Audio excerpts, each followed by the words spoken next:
Most people seem to remain very sensitive and very concerned about conflict in society. At least one voice or two that I've listened to are not interested in the subject of conflict. That in itself amazes me. It gives me the impression of someone who does not even know the simplest definition of the word conflict, or who sees conflict as purely negative in nature. And as far as I'm concerned, while some conflicts are bad, others have positive results. And one of the simplest reasons why we have conflicts forever is because most of the good things all of us want are in scarcity. Beautiful women are not in abundance. That's why men fight for them. You are right. Money is scarce. That's why we fight. We fail to distinguish between need and want. And we go beyond what we need. One of the courses that will be offered is a postgraduate diploma in peace and conflict studies. It is designed as a specialized applied diploma program. Now, when I talk of an applied diploma program, I mean we do not want our graduates to go on streets, because that will create a bad reputation.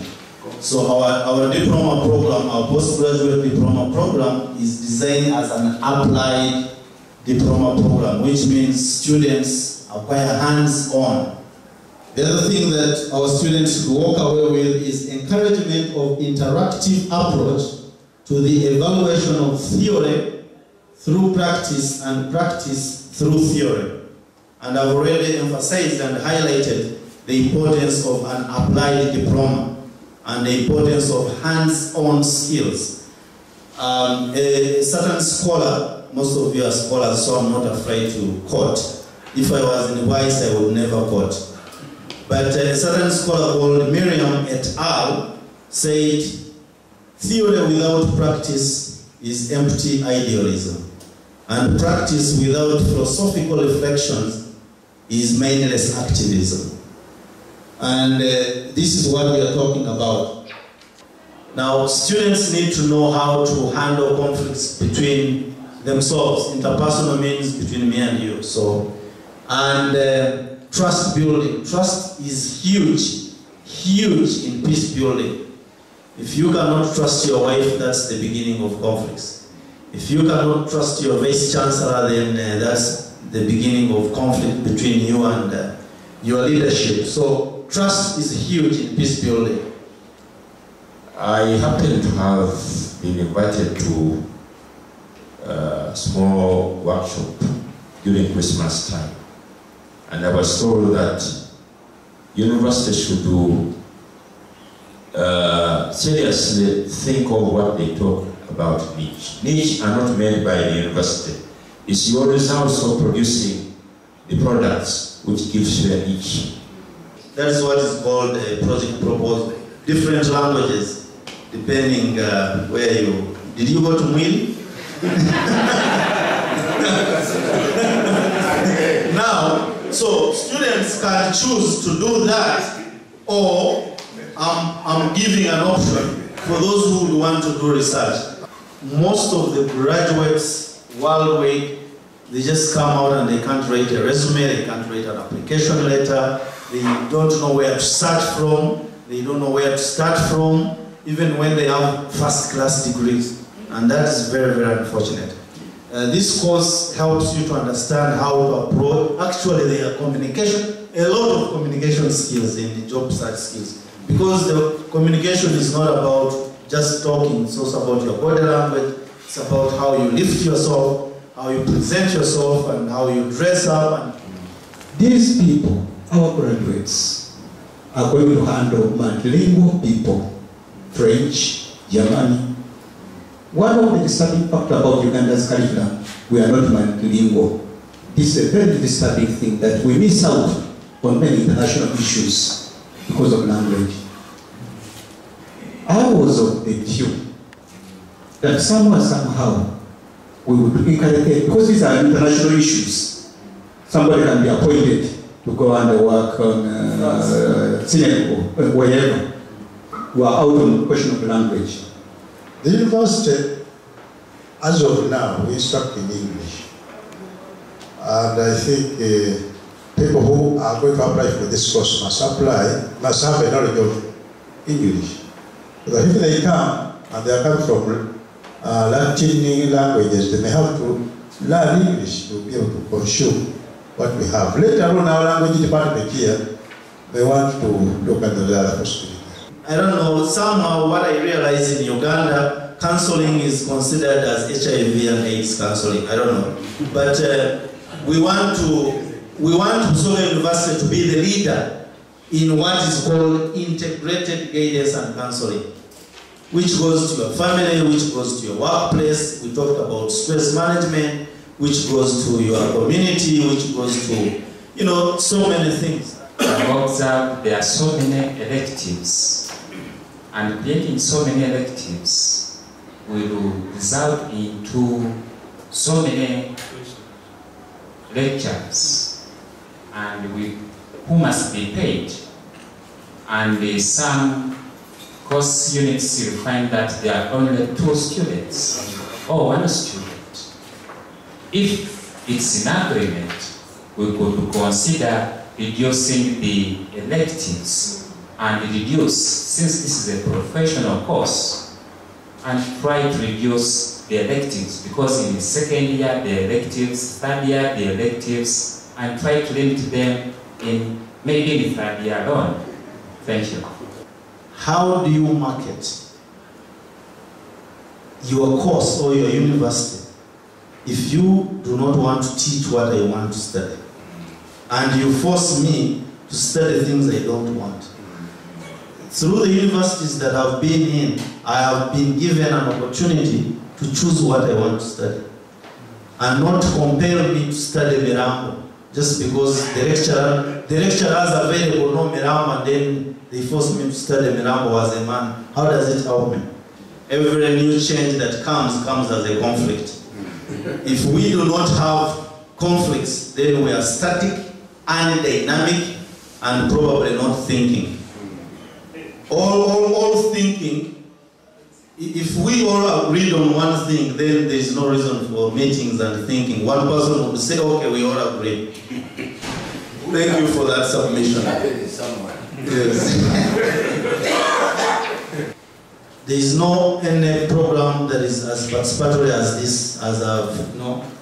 It is really very high. Students are always in the field, so we'll probably start looking at transport and logistics for 12 students to go to the field. The other thing is designed to suit working students and those hoping to initiate advocacy campaigns. So most of the working students, especially in NGOs and human rights organizations, may really love this course. What does it focus on? It focuses on promotion of human rights. It focuses on democracy and good governance. It focuses on mass media campaigns for peace building. It focuses on community development. It focuses on personal, intergroup, workplace, community, and family level peace building programs. What is the overarching goal of the diploma in advocacy and networking? Our goal is to develop skills for our graduates to effectively initiate networks and advocacy campaigns that promote human rights, democracy, the rule of law, good governance, community development, and build a culture of peace.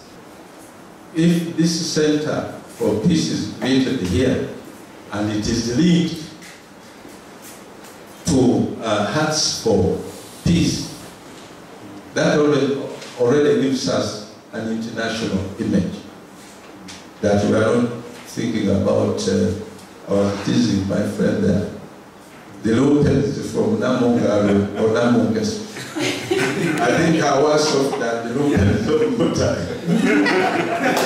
So the international image is extremely important, and it must be tied to these international organizations which have been operating at international level. I would like to persuade you, finally, to say that the person we want to produce is an activist for change.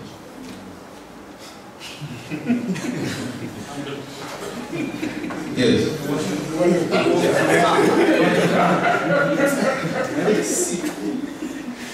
Because we don't want to come here for intellectual exercise and compiling certificates and you sit on them. It is creating an active participant in the change.